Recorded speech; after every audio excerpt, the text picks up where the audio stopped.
तो कहते हैं कि अगर आप बहुत सारी फिल्म्स देखने लगो तो धीरे धीरे आपकी अपनी जिंदगी भी फिल्म की तरह हो जाती है। एक ब्लैक एंड व्हाइट सेटअप में कलरफुल हीरो का जन्म, उसका ऐसा बचपन जहां से उससे बहुत सारी एक्सपेक्टेशंस रखी जाती हैं। वो उन एक्सपेक्टेशंस का बोझ अपने कंधे पर लेकर बाहर निकलता तो है, लेकिन जैसे ही रियलिटी का मुक्का पड़ता है वो नॉकआउट हो जाता है। और फिर कहानी शुरू होती है कमबैक की। एक ऐसा कमबैक जिसे पाने की कोशिश में उस हीरो को न जाने कितने सेटबैक लग जाते हैं, लेकिन वो कमबैक हासिल नहीं होता। So welcome to my talk where I call it the comeback, and in my case I call it the heroic comeback.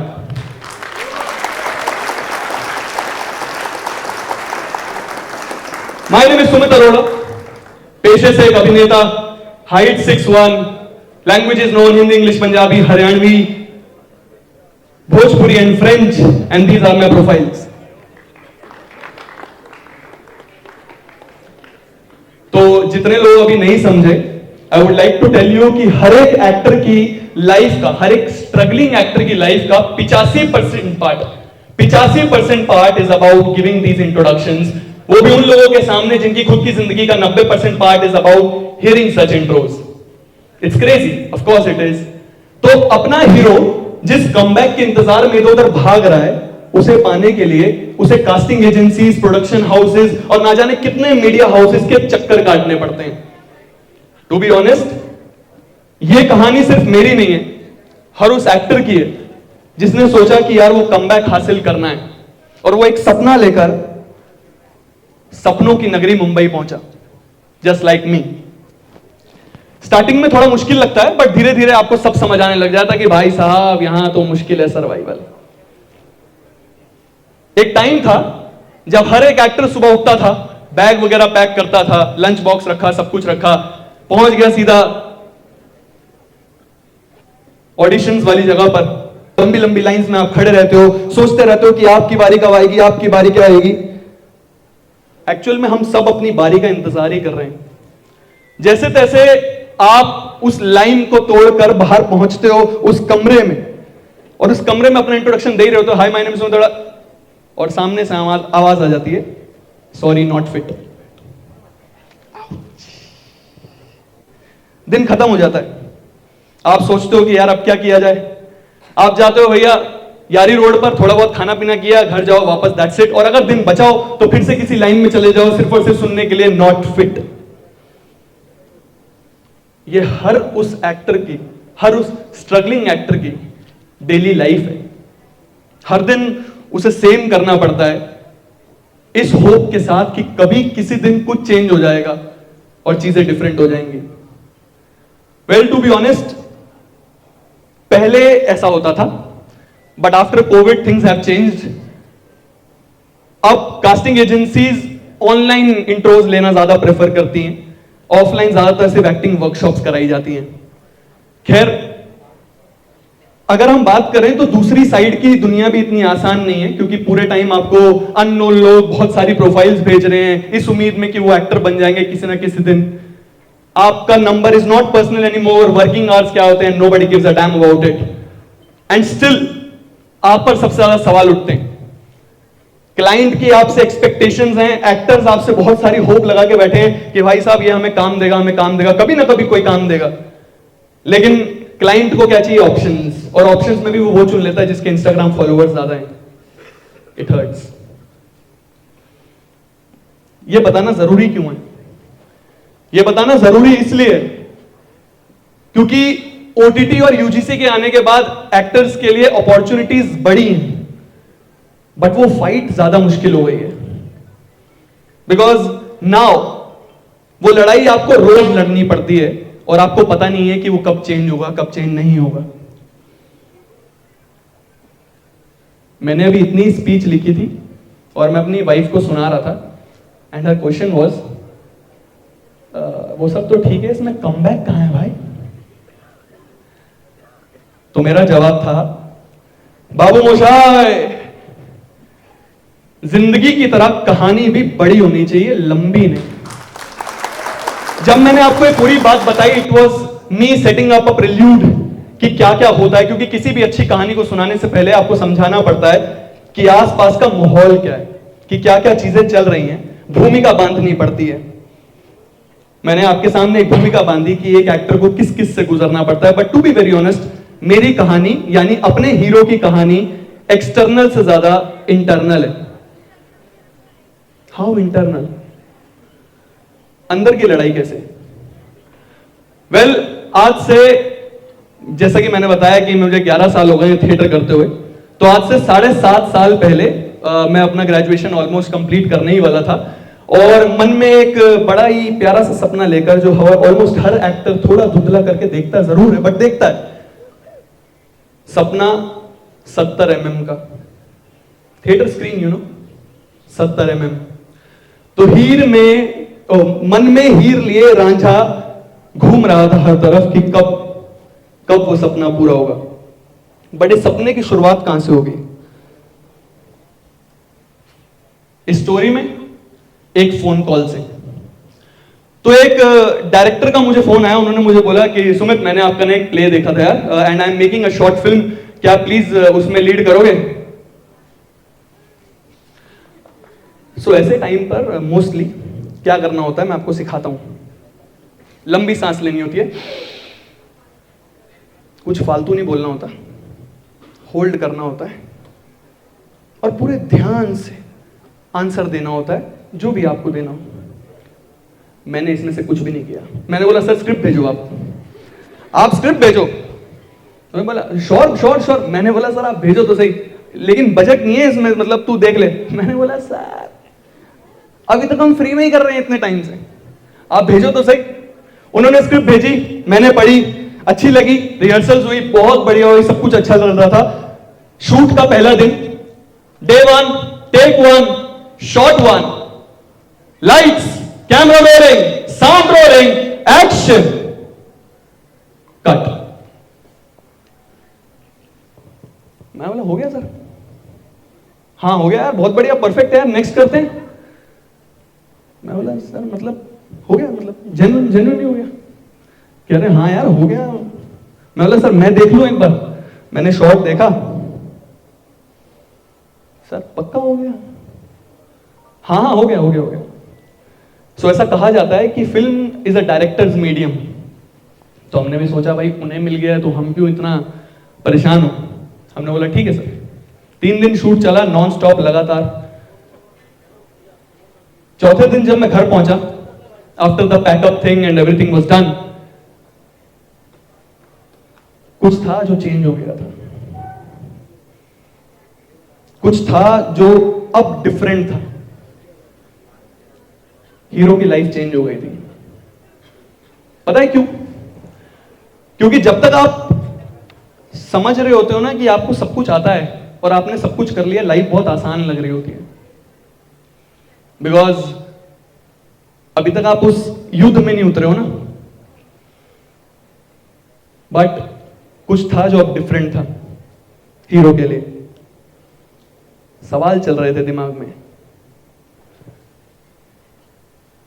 क्या 4 साल थिएटर करना बहुत नहीं था? जो फीलिंग्स मन में थी, जो बातें दिमाग में थी, वो आंखों में क्यों नहीं थी यार?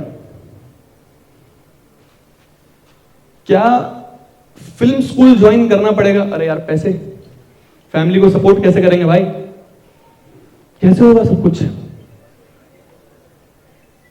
और ये सवाल चल रहे हैं मेरे दिमाग में। मुझे समझ नहीं आ रहा मुझे करना क्या है। ऑफ कोर्स ऑल दो silent battles that you fight every single day, जो आपको बहुत अंदर से तोड़ती जा रही है, लेकिन फिर आप एकदम सोचते हो और आप बोलते हो कि टूटते हुए सिर्फ तारे अच्छे लगते हैं, इंसान नहीं।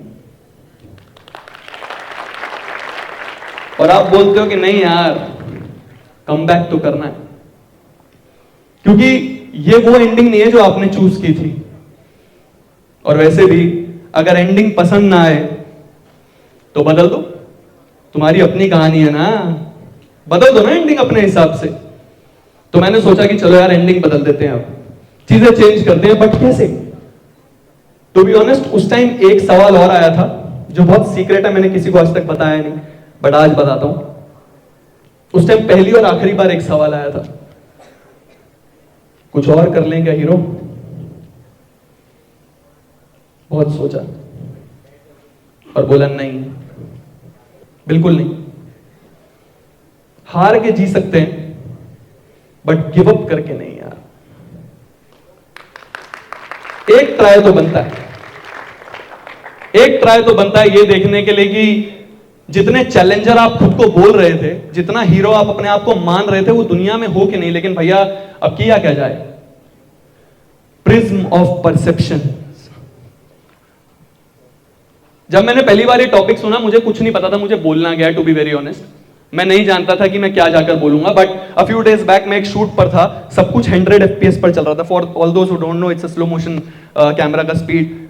मेरे लिए सब कुछ 100 FPS पे चल रहा था, and then I realised prism of perception is nothing, it's my entire life. How that I tell you, but उसके लिए 7.5 साल वापस जाना पड़ेगा कि उस वक्त हीरो ने क्या किया। तो हीरो ने फिर से शुरू किया, उसने बोला यार सब कुछ फिर से शुरू करते हैं बट डिफरेंट तरीके से। पता चल रहा है कि कैमरा के सामने ना कुछ हो रही है, दिक्कत हो रही है, आंखों में ना फील नहीं आ रहा, वो जो आप चैलेंजर वाइब लेके निकले थे ना वो आ नहीं रही। तो let's do one thing, camera के पीछे चलते हैं। हीरो ने फिर से शुरू किया, हीरो ने डायरेक्शन शुरू कर दी, धीरे धीरे छोटी छोटी फिल्म्स को बनाया, लिखा और उन्हें बनाना शुरू कर दिया। उसके बाद एडिटिंग शुरू कर दी, समझा कि भैया एडिट किया जैसे कैसे किया जाता है। देन उसके बाद उठाया कैमरा, जैसी फ्रेम की नॉलेज आई और एकदम शूट वूट करना शुरू कर दिया।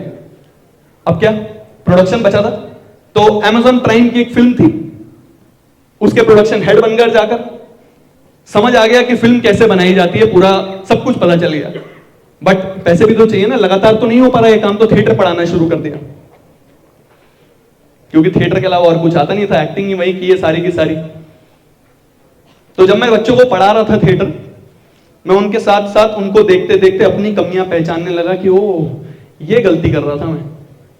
तभी मैंने बच्चों से कभी नहीं बोला कि मैं तुम्हें थिएटर पढ़ा रहा हूं, हमेशा बोला कि चलो साथ में थिएटर पढ़ते हैं। क्योंकि मुझे लगा कि मैं एक्टिंग का टीचर बन जाऊं उससे बेटर स्टूडेंट बना रहता हूं जिंदगी भर, वही ज्यादा अच्छा है। तो मैंने उनके साथ वो सब करना शुरू किया।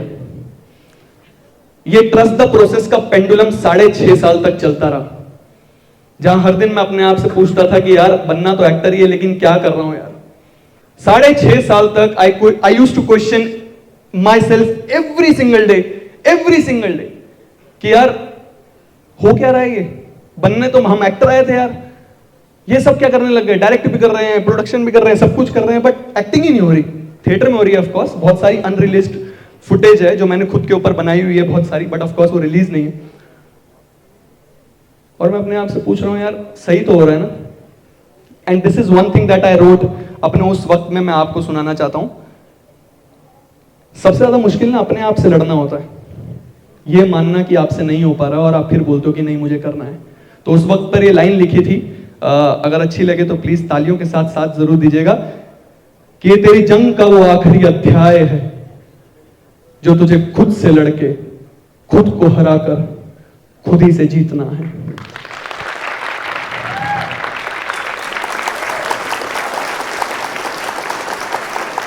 साढ़े 6 साल तक वो जंग चली, ये समझने की कि भाई साहब हम जो करने आए थे वो हो भी पाएगा कि नहीं हो पाएगा। एंड देन व्हाट, लाइफ का एक असूल है जो हमें पता नहीं है, और वो असूल ये है दैट प्रोसेस को पता है कि हम उस पर ट्रस्ट करके बैठे हैं। प्रोसेस जानता है कि भैया कोई होप लगा के बैठा है। और अक्सर हम जिंदगी में ना बहुत सारा लॉजिक ढूंढ रहे होते हैं, बट चीजें मैजिक से चलती हैं।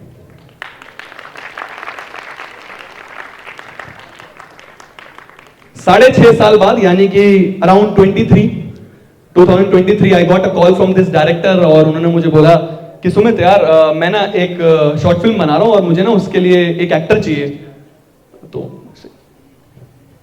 यस, क्या तो कोई ढूंढ देगा एक्टर? मैं हाँ सब ढूंढ देंगे, आप स्क्रिप्ट भेजो, कोई दिक्कत नहीं है। तो मैंने स्क्रिप्ट पढ़ी, अच्छी लगी। मैंने बड़े नर्वस हाथों से टेक्स्ट किया, सर मैं भी अपना ऑडिशन भेजू क्या प्लीज प्लीज।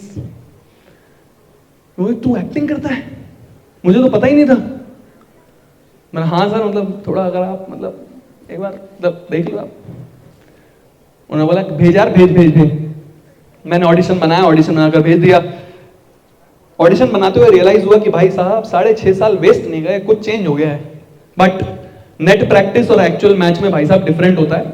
अपन सेलेक्ट हो गए, शूट का पहला दिन, और मजे की बात एक ही दिन का शूट था। कॉल टाइम मिला था 9 AM। ध्यान से सुनना है, स्टोरी यहां से इंटरेस्टिंग हो गई है। मूवमेंट है भाई, मूवमेंट है। 9 AM का कॉल टाइम। एक्टिंग कर रहे हैं भाई साहब 6.5 साल बाद, फाइनली ऑन कैमरा। अभी तक सब कुछ थिएटर वेटर में सब चल रहा था, अच्छी चीज थी स्पॉटलाइट, लेकिन कैमरा के सामने फील है। अपन बाल वाल सेट करके, कॉस्ट्यूम वॉस्ट्यूम सेट करके सुबह पहुंच गए हैं भाई साहब 8:45 डॉट। पहुंचे तो सेट नहीं लगा हुआ था। मैं बोला कोई नहीं, क्या बात है। 6.5 साल इंतजार किया, थोड़ा और सही। इंतजार की घड़ियां पड़ने लगी, टिक टिक टिक टिक टिक टिक। बारिश हो गई, सामने वाली एक्ट्रेस लेट आई, चीजें लेट होती रही। तो पहला शॉट जो मेरा 9 AM पर शूट होना था, वो 9 PM पे शूट हुआ। 12 घंटे उस एक रात की शूट में मैंने अपने सारे शॉट 1 टेक कैसे दिए, मुझे आज भी नहीं पता।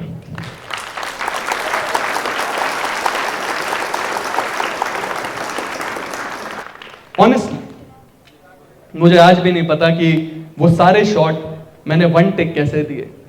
फिल्म बाहर आई, लोगों को बहुत पसंद आई, लोगों को काम अच्छा लगा।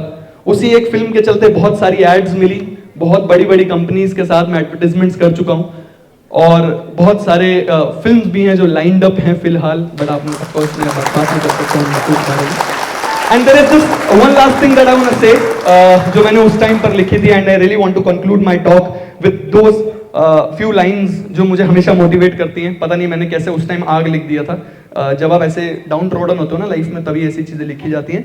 तो वो ये था कि तू कोई चिंगारी नहीं जो इंतजार करे कभी दहकने का, तू आग है। हवा का कोई झोंका नहीं, हवा का कोई झोंका नहीं जो ख्वाब देखे सिर्फ बहकने का, तू तूफान है। और क्या समेटेगा ये जहान तुझको खुद में, तू खुद में समेटे चल रहा एक जहान है, तू खुद में समेटे चल रहा एक जहान है। Thank you so much guys, that was my time, nice meeting you all, love you all, thank you.